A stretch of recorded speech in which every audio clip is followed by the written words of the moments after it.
بضايع ما تحصل مثلها.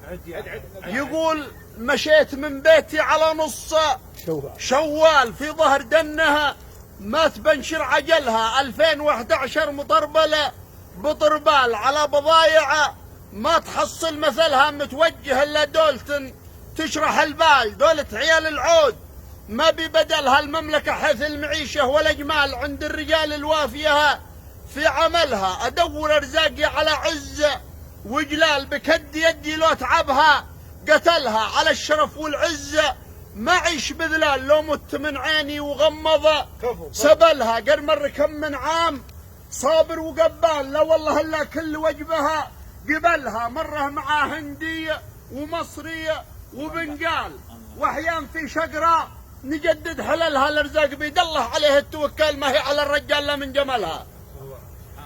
يا سايق الموتر ترى وعدنا طال اي والله لو جيت بمشي هم نفسي شغلها. شوف لي سنه ناوي شوف ابن هذال فحل القصايد نشهد انه فحلها.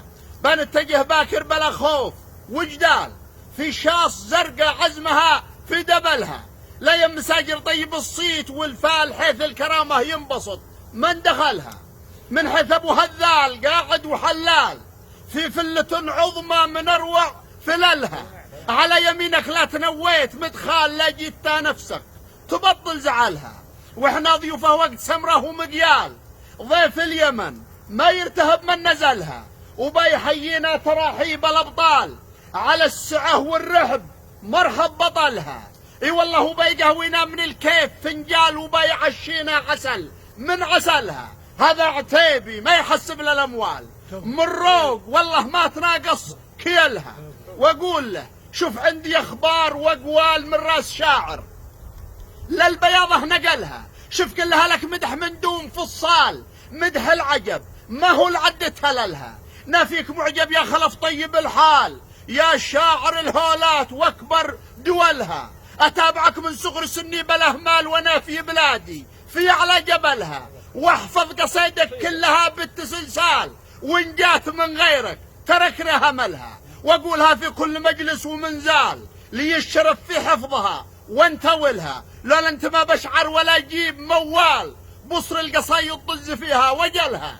اي والله وانت لها ذاكر وفاكر وفتال يا زينها لما لسانك فتلها. تسوقها بالفهم من جال لا جال على معاني ما تحيلك حيلها. وتجيبها من بحر له موج سيال من قوته تمسي تسيل سيلها. بحر الوطن معروف في جنوب وشمال اللي وصل لملوك ما حد وصلها. ورعيه معروف به ضرب الامثال مرفوع راسه ما يجيبه فشلها. هذا خلف صيته على بث الارسال وان جيت ديره وان نصيته شملها. يكفي ويسلم ما يرى يوم الاهوال بقدرة الله لا يرينا اهولها. يلي قصدتوا عبر شاشه وجوال بفلوس وبيات تزيدك مللها. لو تقفلوا باب الهواجيس بقفال احسن ولونا مثلكم لا اعتزلها. لكن وساطه ذا نسيبي وذا خال وذا مفطح دون شيكات اكلها. ولا خلف كافي ووافي بالاشكال صحيح من قال القصايد